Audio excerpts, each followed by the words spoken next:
So, Vinny, welcome to our show. So, in terms of introductions, I'm so excited to have you.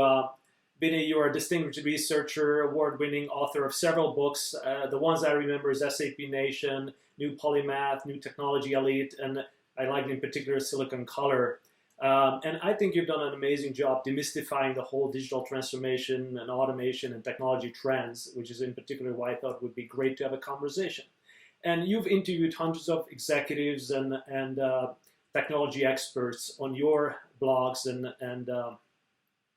videos. And I thought I'll turn the table today, and I'll ask you some of the questions that you probably asked your guests. I'd love to tap into your immense expertise. Is that okay? Thank you for having me, Tomas. And yes, so long as you're nice to me, I'll answer any question. Fantastic. Let's start with an easy one. Maybe for those who don't know you, a little bit of background about yourself. Yeah, so, you gave me a nice introduction. Let me tell you about some of the personal stuff. So I've been to 70 countries in my travels. I have two wonderful kids. Today is my 30th wedding anniversary. I have two wonderful kids. One is in the hospitality events business, and one is in software. So hopefully that rounds out. You gave me a nice introduction. There's a little bit about me. Congratulations on the anniversary. Fantastic.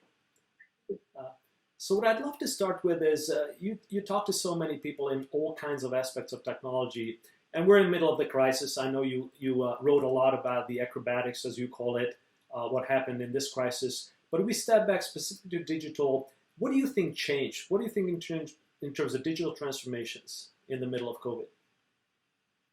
Tomas, you and I have been in the industry so long. We know digital is not a new term, right? I mean, if you go back to the 2000s, that decade, we had already gotten tired of consultants coming in and saying, if you don't this, you're going to become like Blockbuster and Border. I mean, those two terms were used over and over again because of what Amazon and Netflix did. Then what I saw in the last decade was Karl-Heinz Streibich, who was the CEO of Software AG, asked me to help him write a book on digital enterprise. This was 2013. So I saw a lot of big companies. He introduced me to 30 of his biggest customers, Coca-Cola, GE, Nissan.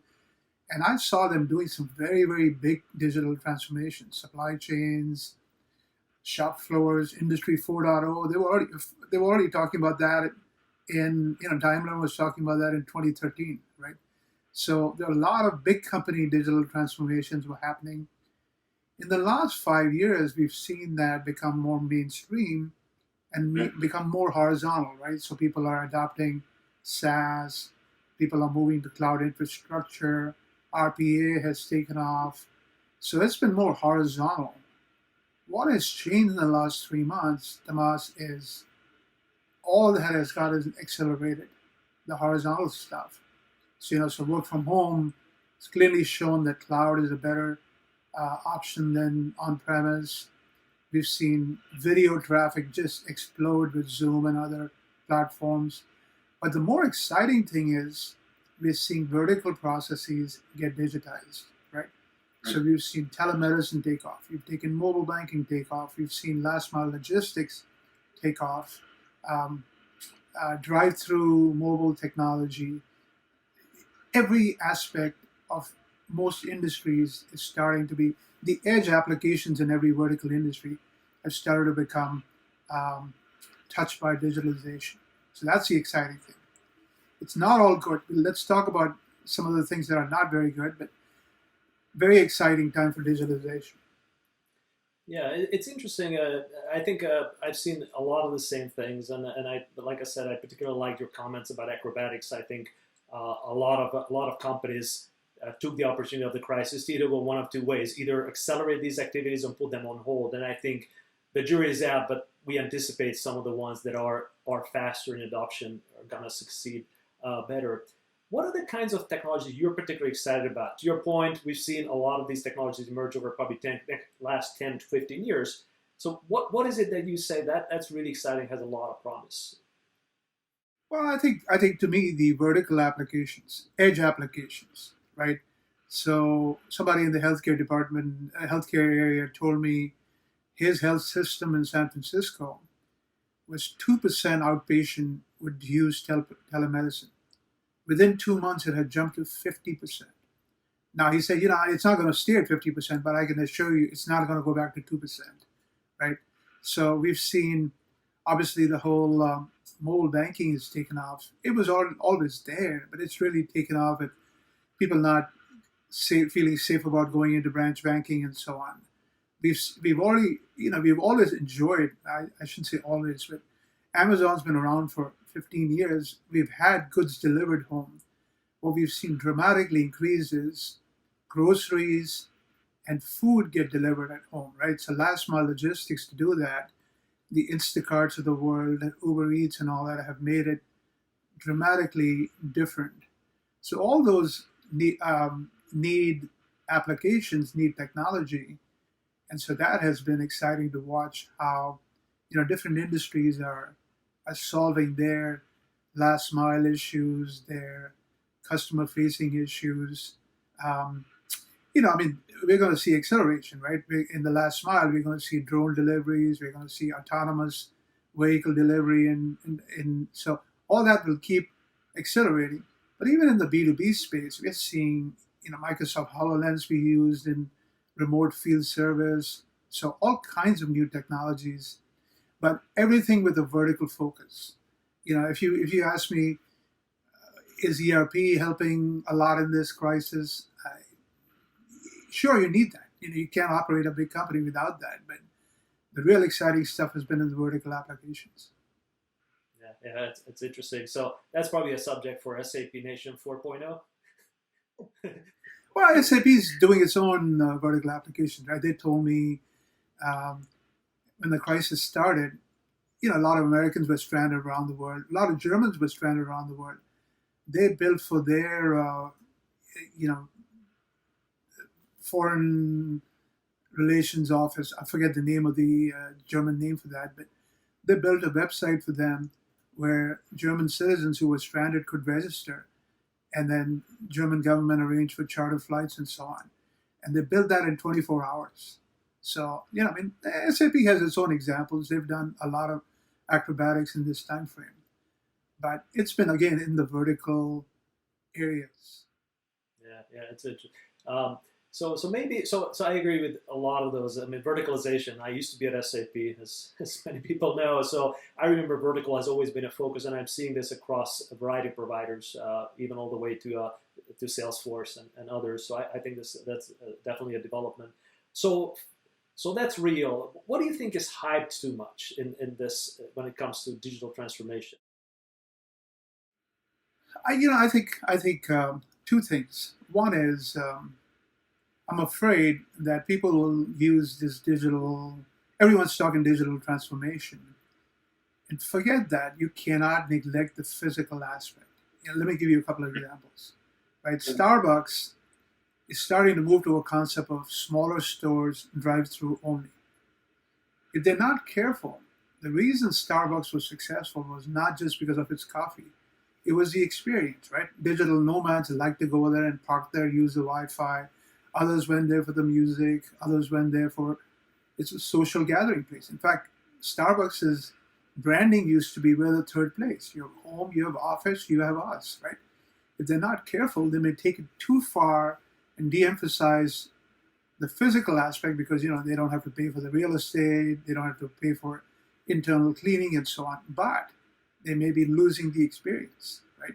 So universities are looking at distance learning. A lot of students enjoy the campus experience, right? So you got to be careful. I think what we need to aim for is parity, right? The physical and the digital experience has to become equal.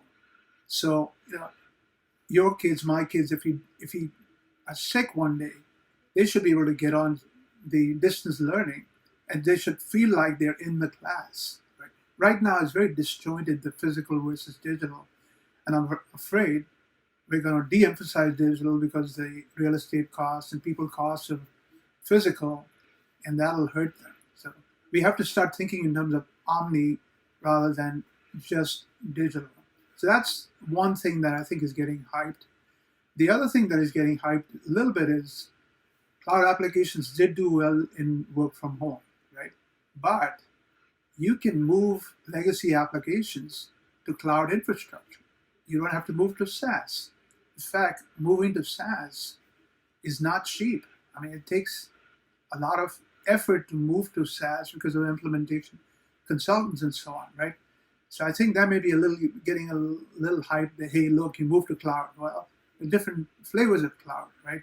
So till they can make the implementation maybe 2 months and as much as possible remotely, it's going to be tough to just tell people, hey, move to cloud, SaaS, cloud, right? So I think there's a little bit of hype over there too.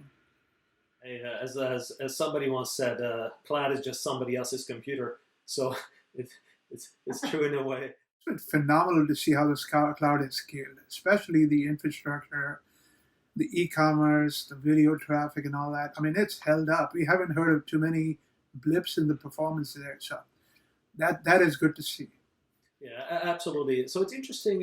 You mentioned about the digital and analog world, and a lot of companies pulling back. I was talking to I work a lot with investors, so now they believe they should pull back investment into physical infrastructure because people learn how to work digital. To your point, healthcare learn how to do things remotely versus physical. And what's interesting about this is one conversation that keeps coming up. Would you pay the same for a digital experience than an analog? So in many industries, like school systems, we pay premium for physical education. Would the digital change the pricing? Would the whole value proposition change for services completely delivered digitally? Same with telemedicine. We expect that to be 20, $30 a month to get telemedicine services, but it's not what we expect for a doctor's visit. So have you seen that pricing change come up in discussions?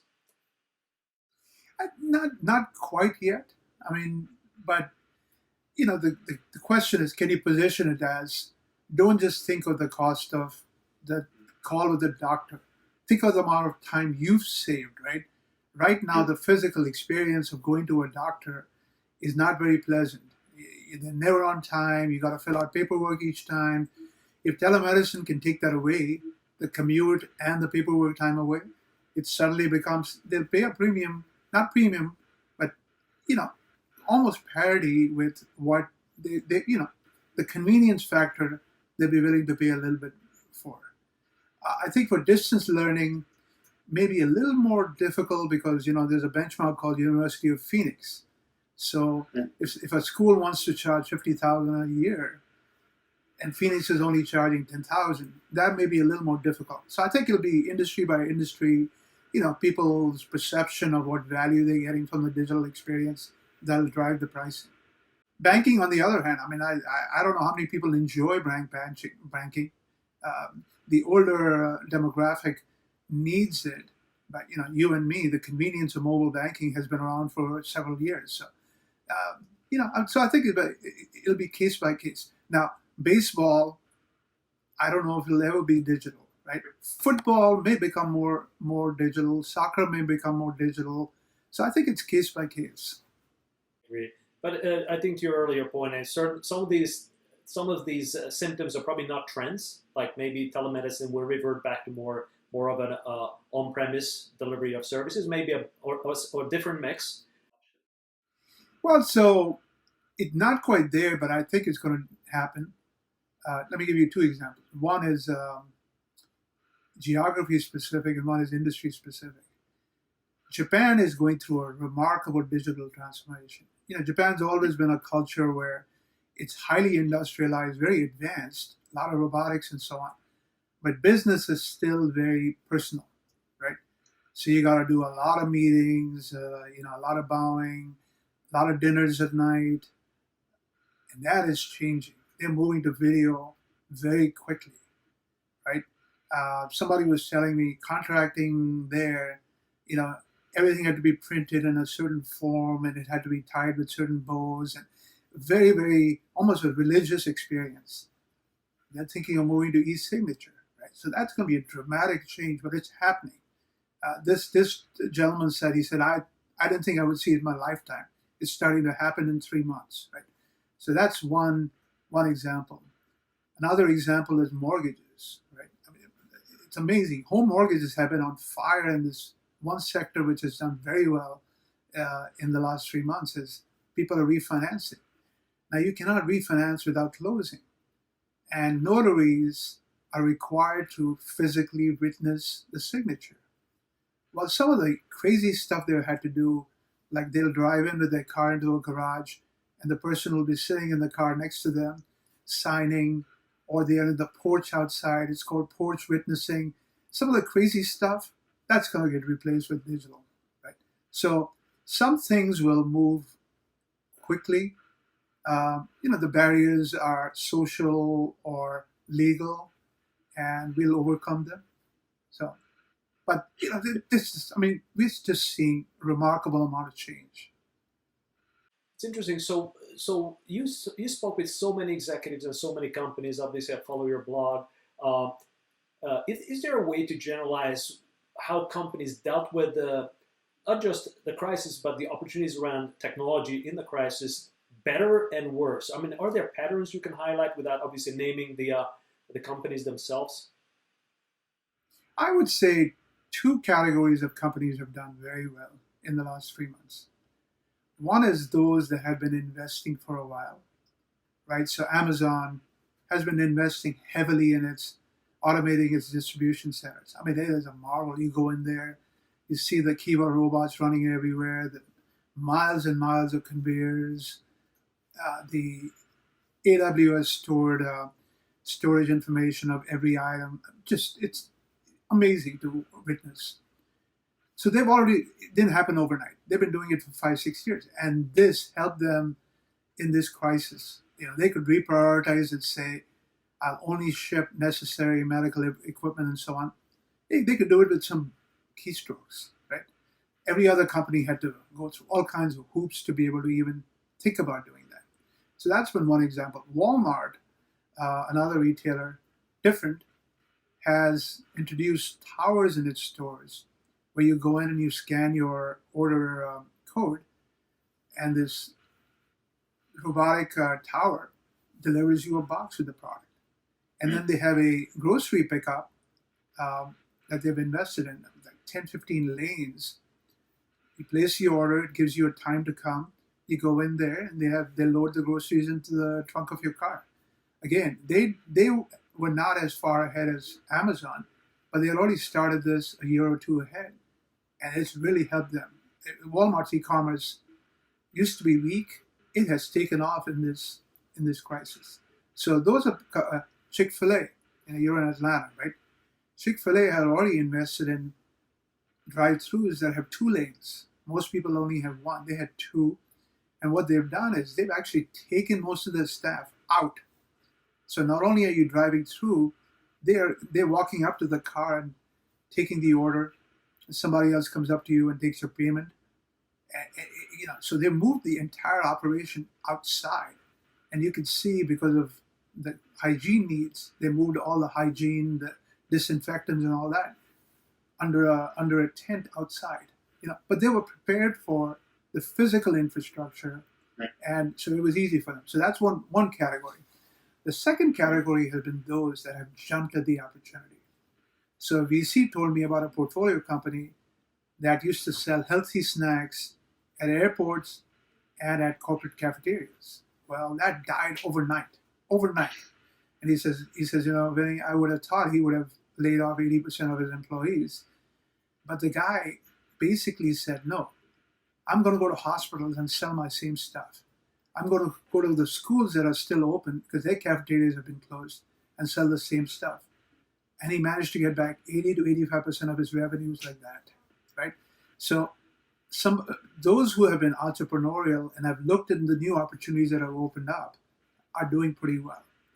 So, I am amazed at companies that are doing well in this time frame. It's uneven though. Mortgages are doing well, home real estate is doing well, commercial real estate is not doing well. RV sales are up dramatically, used car sales are up, but Uber is down. For every one of the examples that I could give you that is doing well, I could show you 2 or 3 others that are not doing well. And it's tough to say they weren't prepared. Quite often, I mean, they're encumbered with, Hertz was encumbered with too much debt. Even if they could have done something acrobatic, the financials just weren't going to work out. So I don't think you can't just give credit to one company and malign another company. I mean, this has been a rude shock for everybody. Yeah, it definitely was. To that point, I know you deal with a lot of executive teams and CEOs.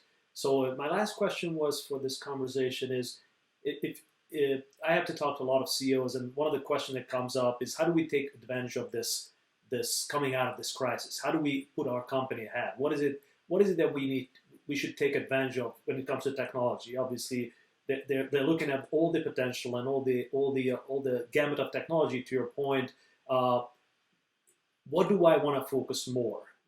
What I'm seeing is, CIOs are looking at it as almost like a three-phase thing. So short term, there's a lot of survival, revenue-focused investments because you gotta get revenues going again, right? So that's a survival mindset. That's why the vertical edge applications are coming in and so on. Second is stabilization, and then third is growth. So look at the portfolio of investments from those three perspectives, and you will find short term you have to make very different investments than you thought you were going to do at the beginning of the year, right? Uh, so if you were thinking of doing an ERP refresh, unless you can do it remotely, that'll have to be more in the third category going forward. So that's one thing I would recommend they do. Very clearly lay out what is absolutely essential short term, what can be pushed off a little bit, and what needs to become long term. Okay. The other thing I think I would encourage them to think about is, um, two more perspectives. One is, do we want to become dependent on a new set of vendors going forward? Do we want to depend on Amazon logistics? If I'm a grocery chain, don't want to become too dependent on Instacart. If I have a lot of cloud, do I want to become too dependent on Azure? Whatever, right? I mean, the risk is we will put too much emphasis on what is working short term. So, have the flexibility to say, I may go with Instacart now, but let me look at two or three other options, maybe some of my own captive options, right? Um, the other thing I would tell them to do is you know, to not outsource too much. I mean, one of the big things that has come out of this is we outsource too much. Our supply chains are very, very complex. And so when one node breaks down, as we found out, it could be a Chinese supplier, it could be, even in the US, the food industry has been dependent on meat packing and so on. We have outsourced a little too much. We need to think about bringing it back. I know as a financial person, you don't like that because that turns some of these costs from variable to fixed. But we need resilience, and resilience will need some investment. The third thing I would say is I'm hearing from too many executives. This is not a one-time event. The recovery will probably be a W. There'll be flare-ups and repeats and so on. So plan on, you know, don't just throw out your work from home protocols. Improve on them, right? Work from home. If you talk to a lot of CIOs, they'll say, "Oh, it was wonderful." Well, it was wonderful, but you didn't look at the issues that your employees faced. They were working with their kids at home. They were competing with their neighbors for bandwidth. Look at their infrastructure needs. Look at their family needs, and so on. Same thing for reopening protocols, right? It's been very complex for companies to reopen. Improve on them. Don't just throw them out, right? So, there's a lot of things that I'm advising CIOs on. That this is it's not just a simple traditional IT scenario planning situation at all. On that note, thanks a lot, Vinny, for some of these insights. It was so great to have you here, and we'll take some of this advice into our recommendations. Thomas, we could spend hours on this. There is so much. I've learned so much. People have been very generous with their time. Happy to share. Thank you. On that note, I want to thank you so much for joining me today on this video. And hopefully we can dive into some of these topics with you sometime in the near future. Thanks so much. Have a great day. Talk soon.